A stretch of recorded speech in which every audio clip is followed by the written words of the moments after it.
अस्सलाम वालेकुम। उम्मीद है आप सब लोग खैर खैरियत से होंगे। गुज़िश्ता 70 सालों की जो कहानी है वो लगता है पाकिस्तान की नहीं बदल रही। चाहे वो सियासत के रंग ढंग हो वो भी वही पुराने दिखाई देते हैं, अदालती फ़ैसले हों वो भी वही पुराने दिखाई देते हैं, इस्टेब्लिशमेंट का किरदार हो वो भी वही पुराना दिखाई देता है। आज जो अदालती फ़ैसला आया है इसके बाद जो है यही कहा जा सकता है इस मुल्क का अल्लाह ही हाफिज़ है। क्योंकि इस अदालती फ़ैसले के पीछे अगर आप देखें जो बार कौंसल्स हों उनकी जो दरख्वास्त थी वो भी रद्द कर दी गई। जो 12 या 13 सियासी जमातें हैं उनकी दरख्वास्त जो है वो भी रद्द कर दी गई। एक तरह से एक तरफ़ा फ़ैसला आया। इसके अलावा अगर देखा जाए कि जो 3 जजेस का बेंच था और वो दीगर जो 11 सुप्रीम कोर्ट के जजेस हैं उनके ऊपर एतमाद करने से ही अदलिया ने खुद अपने जजेस के ऊपर अदम एतमाद का इजहार कर दिया। ये तासुर गया है दुनिया के अंदर, ये तासुर गया है मुल्क कौम के पास, ये तासुर गया है दीगर सियासी जमातों के सामने कि आपने एक सियासी जमात को अकोमोडेट करने के लिए बाकी 11 या 13 सियासी जमातों की जो कुर्बानी है वो दे दी है, हुकूमत को आपने उठा कर बाहर फेंक दिया है। और पहली दफ़ा मैंने देखा है ज़िंदगी में कि किसी शॉर्ट ऑर्डर के अंदर इतनी तफसील से जो है वो फ़ैसला जारी किया जाए। यहाँ तक कि सारा कुछ बता दिया गया कि इतने बजे हल्फ लेना चाहिए, अगर गवर्नर हल्फ ना लें तो सदर लेंगे, जो असम्बलियाँ हैं वो डिज़ोल्व हो गई। यानी कि जो इंतज़ामी मामलात हैं वो भी कोर्ट ऑर्डर का हिस्सा थे, वो सारी चीज़ें थी। हालांकि ये काम जो है वो ब्यूरोक्रेसी के करने के हैं, इस्टेब्लिशमेंट डिवीज़न के करने के हैं कि कौन किस तरह क्या मामला चलेगा, सारा कुछ करेगा। बल्कि लोग तो इस मामले को यहाँ तक तनकीद कर रहे हैं कि खाली ये नहीं बताया गया फ़ैसले के अंदर कि परवेज़ इलाही साहब ने किस रंग की शेरवानी पहननी है, किस डिज़ाइनर से सिलवानी है, और किस तरह उन्होंने हल्फ के अंदर क्या क्या बोलना है। तो यहाँ तक फ़ैसला इतनी डिटेल जजमेंट आई है। बहरहाल जो हुकूमती इत्तेहाद है उसने तो इसको मुकम्मल तौर पर रिजेक्ट कर दिया है। चाहे वो मरीम नवाज़ साहिबा हों, उन्होंने इसको जुडिशल कूप कहकर इसको मुखातिब किया, यानी कि अदलिया की जानिब से मार्शल लॉ लगा दिया गया है। तो इस तरह का है कि उन्होंने मुखातिब किया है। जबकि नवाज़ शरीफ साहब के भी बड़े सख्त अल्फाज थे कि पाकिस्तान को तमाशा बना दिया गया है, तीनों जजों को सलाम, फिर बंदयाल कोर्ट नामंजूर, यहाँ तक जो नून लीग की लीडरशिप है उसकी जानिब से ट्वीट्स भी आ रही हैं, सारी चीज़ें सामने आ रही हैं, लहजे सख्त दिखाई दे रहे हैं। चाहे वो मौलाना फजल रहमान साहब का हो या आसिफ अली जरदारी साहब की बात की जाए, पीपल्स पार्टी की बात की जाए, जो फ़रतुल्लाह बाबर साहब की जानिब से प्रपोज़ल दिया गया कि हुकूमत को जो है चाहिए कि वो डट जाए और सुप्रीम कोर्ट के इख्तियारात आर्टिकल 191 के तहत महदूद कर दिए जाएं। और बिलावल साहब ने इसको रीट्वीट भी किया, यानी कि उन्होंने इसकी तौसीक की कि ये मामला किया जा सकता है आने वाले दिनों के अंदर। फिर आपको मैं ये भी बताता चलूँ कि ये खाली अदलिया के बाहर से आवाज़ें नहीं आ रही, अदलिया के अंदर से भी आवाज़ें आ रही हैं। जिस तरह आज जस्टिस काजी फ़ाइज़ ईसा साहब का जो चीफ जस्टिस साहब को ख़त लिखा गया उसका बहुत चर्चा रहा सारा दिन, जिसके अंदर बताया गया कि चीफ जस्टिस जुडिशल कमीशन के फ़ोरम को मुज़ैक़ा खेज़ ना बनाएं। फिर उन्होंने ये भी कहा कि चीफ जस्टिस पहले से सिलेक्टेड नामों पर जो गौर है उसकी रवायत को ख़त्म करना चाहिए। तो इससे एक सवाल उभरा कि क्या जज भी जो हैं वो भी सेम पेज पर नहीं हैं, उनके अंदर भी इख्तलाफात हैं, वहाँ पर भी ग्रुपिंग है, इस तरह के मामलात हैं। तो आज का ये जो फ़ैसला आया है हमज़ा शहबाज को हटा कर परवेज़ इलाही साहब को वज़ीर आला बना देना पंजाब का, इससे पीटीआई यकीनी तौर पर खुश होगी, काफ लीग भी खुश होगी, मगर दीगर सियासी जमातों समेत ख़ुद जो वकला तंजीमें हैं वो दीगर और तंजीमें जो हैं वाज़िया तौर पर इख्तलाफ जो है वो सामने आ चुका है। वो जस्टिस रिटायर्ड बाकर साहब जो हैं उनकी भी इस हवाले से स्टेटमेंट आ गई है कि फुल कोड बनना चाहिए या नहीं बनना चाहिए। अदलिया का जो वक़ार है वो यकीनी तौर पर कम हुआ है इस फ़ैसले से, इसके अंदर कोई दूसरी दो राय नहीं है। अब सवाल ये है कि सियासी तौर पर नून लीग के पास क्या ऑप्शंस बाकी रह गई हैं। ये बड़ा अहम सवाल है कि अब नून लीग अपनी सियासत को किस तरह लेकर चल सकती है, जब एक जानिब KPK के अंदर तहरीक इंसाफ की हुकूमत, गिलगित बल्तिस्तान में तहरीक इंसाफ की हुकूमत, कश्मीर में तहरीक इंसाफ की हुकूमत, और अब पंजाब के अंदर भी तहरीक इंसाफ की कोलिशन गवर्नमेंट आप कह लें काफ लीग के साथ एक तरह से तहरीक इंसाफ की हुकूमत है। तो क्या शहबाज शरीफ साहब सिर्फ اسلام آباد کے وزیر اعلیٰ ہوں گے، اگر آپ فرض کر لیں کہ عمران خان صاحب لانگ مارچ کا اعلان کر دیتے ہیں کہ اسلام آباد پر چڑھائی کرنی ہے کہ شہباز شریف صاحب استعفیٰ دیں یا الیکشن کمشنر جو چیف ہیں وہ استعفیٰ دیں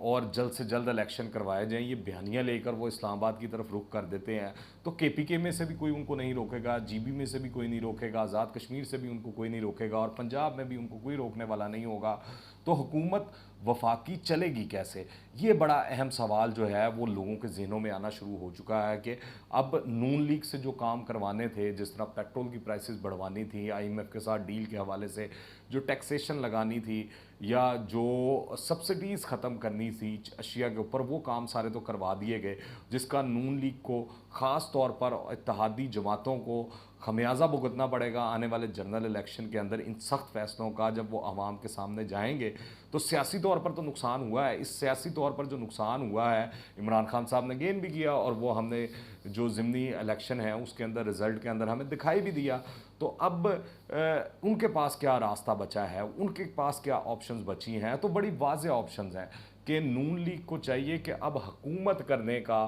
کوئی جواز رہ نہیں گیا اس اتحادی حکومت کا، اب واحد راستہ الیکشن کی طرف ہی دکھائی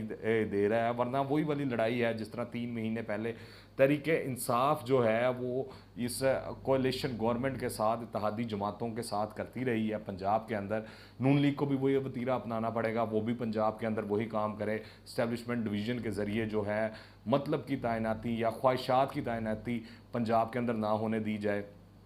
پھر فنڈز کے معاملات یا دیگر معاملات کے اندر وفاق جو ہے پنجاب کو تنگ کرے، یا پرویز الہی صاحب کے لیے مسائل کھڑے کیے جائیں یا محمود خان کے لیے مسائل کھڑے کیے جائیں۔ مگر دوسرا راستہ یہ بھی ہے کہ نون لیگ اگر چاہے، اتحادی حکومت اگر چاہے، تو اس نے جو فیصلے لیے ہیں جب وہ حکومت میں آئے تھے، تو جس پرائس کے اوپر پیٹرولیم پروڈکٹس تھی، جو مثال کے طور پر پیٹرول اگر 150 روپے لیٹر تھا تو 150 روپے لیٹر کر دیا جائے، جو ڈالر کی قیمت ہے، ڈالر انڈکٹ کر کے اسٹیٹ بینک کے ذریعے یا حکومت جو ہے وہ انڈکٹ کر کے ڈالر کی پرائس کو نیچے لے کر آئے، اور جو چیزوں کے اوپر سبسڈیز تھیں یا بجلی کی جو قیمتیں تھیں وہ پرانی بحال کر دی جائیں۔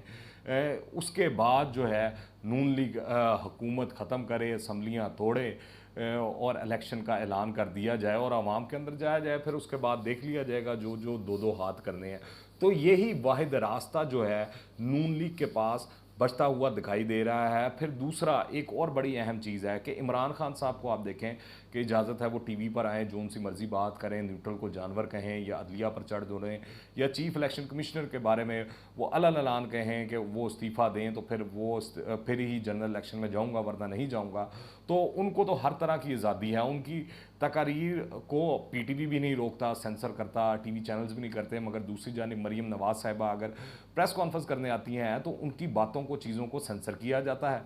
تو یہ سوال ہیں لوگوں کے ذہنوں کے اندر جن کے جوابات لوگ ڈھونڈ رہے ہیں۔ تو لیول پلینگ فیلڈ ایک ہونی چاہیے تمام اتحادی جماعتوں کے پاس بھی، خاص طور پر اس حوالے سے کہا جا رہا ہے کہ نواز شریف صاحب کو واپس آنا چاہیے، اور اگر وہ چاہے جیل میں ہی ہوں مگر اس کی بھرپور سپورٹ جو ہے خاص طور پر پنجاب کے اندر نون لیگ کو ووٹ بینک کی صورت میں لازمی ملے گی۔ تو یہ بڑے اہم فیصلے آنے والے دنوں کے اندر جو خاص طور پر نون لیگ کو بھی کرنے ہیں، اتحادی جماعتوں کو بھی کرنے ہیں، کہ انہوں نے اگر اپنی اگلی سیاست جاری رکھنی ہے تو ان کو یہ فیصلے کرنا پڑیں گے، ورنہ نہیں تو کولو کے بیل کی طرح لگے رہیں اور جس طرح بتایا جا رہا ہے اس طرح وہ کرتے جائیں۔ رزلٹ آپ کے سامنے ہے کہ پروجیکٹ عمران خان جو ہے ان کے گلے کی ہڈی بنتا ہوا دکھائی دے رہا، اور ایک دفعہ پھر سب کے دروازوں پر دستک دیے کھڑا ہے۔ دوسری جانب ایک اور بڑی اہم چیز ہے کہ وزیر اعلیٰ پنجاب جو ہیں پرویز الہی تو بن گئے ہیں، یہی وہی وزیر اعلیٰ ہیں جن کو عمران خان صاحب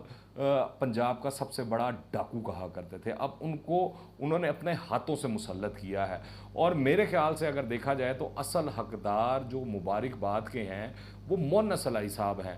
عثمان بزدار صاحب ہیں، فرح گوگی صاحبہ ہیں، پاک پتن کا جو مانیکا خاندان ہے وہ ہے، احسن جمیل گجر ہیں، کیونکہ اب ان کا جو رکا ہوا کاروبار تھا وہ دوبارہ سے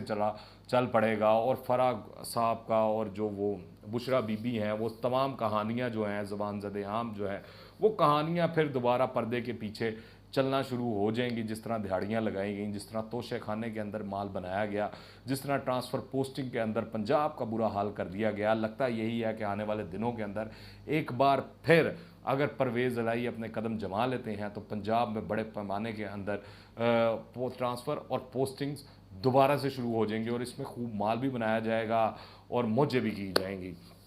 तो ये बयानिया है। अब नून लीग ने फैसला करना है, इत्तेहादी जमातों ने फैसला करना है, मौलाना फजल रहमान ने फैसला करना है, आसिफ अली जरदारी ने फैसला करना है,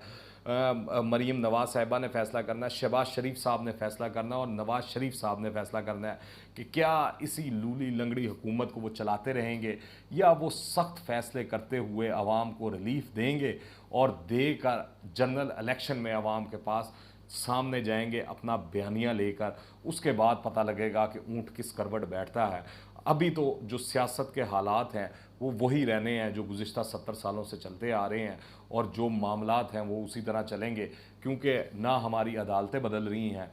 और ना उनको ख्याल आ रहा है कि किस तरह, या अगर आपको मैं मिसाल दे दूं मौलवी मुश्ताक साहब की, जब उनकी वफ़ात हुई तो उनके जनाजे के ऊपर किस तरह शहद की मक्खियों के छत्तों ने हमला किया और लोगों के अंदर भगदड़ मच गई और बड़ी देर वो भागते रहे और मैयत को उसी जगह कई मिनटों के लिए वहाँ पर छोड़ना पड़ा और उसके बाद जो भी मामला हुआ वो उनको भगाया गया मक्खियों उखियों को और उसके बाद जनाजा जनूजा पढ़ाया गया। और अगर माजी बईद में ना जाएं तो माजी करीब की अगर बात की जाए तो हमारे सामने वो अलमशहूर बाबा रहमता साकिब निसार साहब जो हैं वो डैम फंड वाले, उनकी भी मिसाल है। फिर इसी तरह चौधरी इफ्तिखार की भी मिसाल है कि जो अब भी प्रोटोकॉल के बगैर, सिक्योरिटी के बगैर आवाम के अंदर नहीं जा सकते सिर्फ अपने फ़ैसलों की बदौलत। मगर जो फ़ैसले हैं अदलिया के वही पुराने हैं जो चलते आ रहे हैं। ये कोई एक रोज़ की कहानी नहीं है, ये गुज़िश्ता 70 सालों से इसी तरह मनपसंद फ़ैसले जो हैं सोचे समझे बगैर जो हैं वह बेतहाशा मुखालफत के बावजूद, समझाने के बावजूद भी उसी तरह की चीज़ें सामने आ रही हैं। आप इस हवाले से क्या राय रखते हैं कि नून लीग को जो नया बयानिया है अपना अपनाना चाहिए कि नहीं, और सख्त फैसले कर कर इस लंगड़ी लूली हुकूमत को छोड़ देना चाहिए कि नहीं? नीचे कमेंट्स में लाजमी बताइएगा। दुआ में याद रखें। अंटिल द नेक्स्ट टाइम, अल्लाह हाफ़िज़।